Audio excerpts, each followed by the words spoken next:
I think one of my favorite missionary stories has to do with the great missionary family that left Wales and went to Assam, India. They began to preach the gospel and people began to get saved and lives began to get changed. But then the village chief found out exactly what they were doing, and at a local missions gathering where they all came together and they all were going to worship these false idols, he began to notice the numbers dwindling, and he asked his people, what's happening? Well, they're all surrendering to the Christians' God.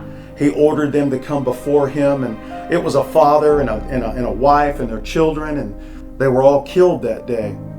But the father began to say something that became one of the most well-known songs that we know in modern day Christianity, and it's, I have decided to follow Jesus.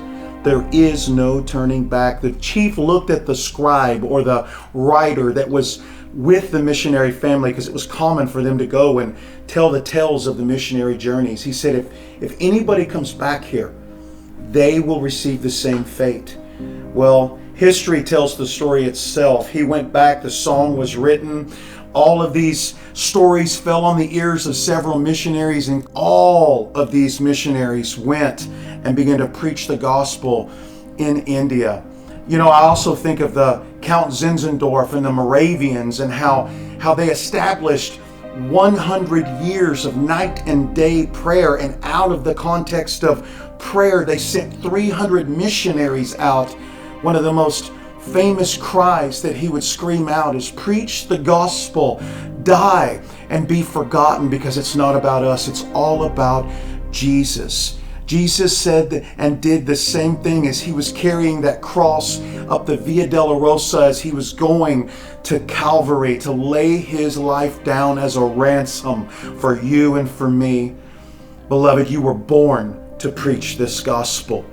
The gospel is not the door that you enter into, it's the house that you stand in. Join us and other students as we dive into the burning heart of God, as we go into the throne room and we worship the King, and then we pick up the principles of Scripture and we take these to the streets, whether it's in the inner city or whether it's in an international mission in the 1040 window.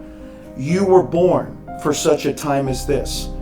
You're the answer to the hopelessness, or Christ in you is the answer to the hopelessness that's out there. You've progressed into being a hope dealer, and we need help. We need help, and there is an urgency in the hour. People are dying and hell is being enlarged every day. One of my favorite scriptures is Romans 10:13 through 15. And it says, how will they know unless there is a preacher? And how will there be preachers go out unless they're sent? Guys, we want to send preachers into the world. And maybe you're one of them. From the urban mission center to the foreign mission field, this is the school for you. If you want the original results, Reinhard Bonnke said it best, you have to preach the original gospel. I have one question. Are you ready to preach this gospel? Let's go.